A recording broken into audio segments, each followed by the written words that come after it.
July. Don't you think it's a little too early to be thinking about Christmas? Haven't you ever heard of Christmas in July? Plus, everybody on the forums are requesting tutorials for gifts to make so they can get a head start on making everything for this holiday season. Well, that makes sense. Plus, this username is Taken requested a tutorial on plushies, and since we had John Murphy come in last week, I figured we'd show everybody how to make one of his stupid creatures. So, what are you doing with the reindeer?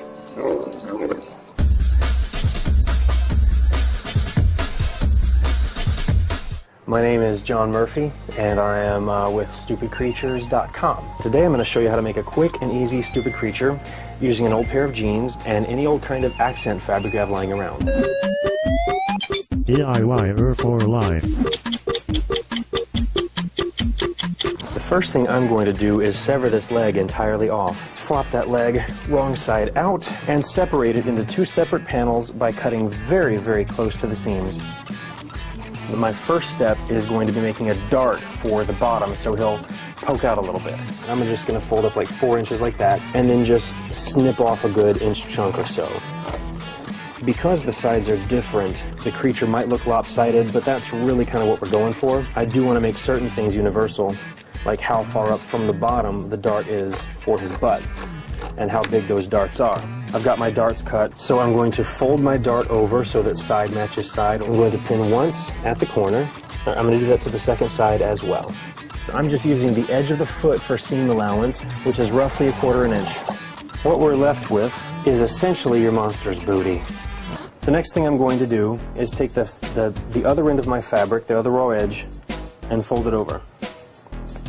This is going to be the front of our monster. What I like to do is just determine the shape of the interior of my mouth by placing my folded piece over it and cutting out a generous rectangle. And I like kind of short faces. It gives them a nice stupid look. And I'm just going to cut straight across. Take your tummy fabric, place your interior fabric over it, pin it into place.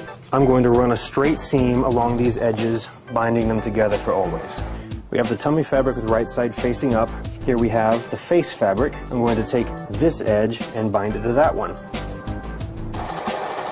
What we've got so far is a great long strip of fabric. What I'm going to do now is pick right up here at the seam of bottom lip and tummy and fold it over like a pocket. Bring the top lip down like that. This takes a little bit of adjusting. Flop the two ends over like that just to have a look. Match your tummy's bottom edge up with the edge of its bottom. We've got a face, 2 lips, and a tummy, and a booty. And grab my other piece of trouser fabric, cut a rectangle like that, and cut them into 2 rectangles like this. What I'm going to do is sew them together on this raw edge. But what I'd like to do is go back to my accent fabric and cut some palms out. There's really, once again, no math to this. I cut 2 matching triangles out, 1 for each hand. I've got 2 arms and 2 hands. I'm going to pin the edges of the 2 together. What I'm going to do next is decide where I want my fingers to go by taking some chalk and making some brief marks. 3 fingers per hand is nice and monsterly. Off we go again to the sewing machine. I've sewn my monster fingers. Now I'm going to attach the palms to the sides of the wrists with a straight stitch. I just sort of swing one side over to match the other edge, like that. I'm going to take the entire edge of palm and arm and just swing that over to the other side, and I'm going to sew up the entire length. I'm going to pin it there. I've got my arm ready to finish sewing. The last thing we want to do for this arm is cut out the seam allowance around his fingers and notch those cuts. I've sewn both my arms. I'm going to turn them right side out now. Use the tip of something pointy, like this knitting needle that glows, to turn your fingers out. All right, what I've got are 2 finished arms. What I'm using is polyester fiber fill. Usher that stuffing forward, and I've got 2 stuffed arms ready to be sewn in. What I'm going to do now is return to my other piece of trouser fabric and my accent fabric. I'm going to overlay the 2 like this and cut out 2 reasonably similar shapes. You can make triangles, you can make rounded off rectangles, you can make lightning bolts, whatever you want. The point is we're going to have a front of the ear and a back of the ear. I'm going to pin them into place. I'm going to sew the ears together now and leave the bottom part open. Now that my ears are sewn, I'm going to turn my ears right side out. I'm going to press them flat like this. To ensure that my ears stay flat, I'm going to run a straight stitch around the edge, about 1/4 of an inch in from the edge. When we return, I will show you how to put it all together. This is you. This is your style. Show off my t-shirt. This is Threadbanger.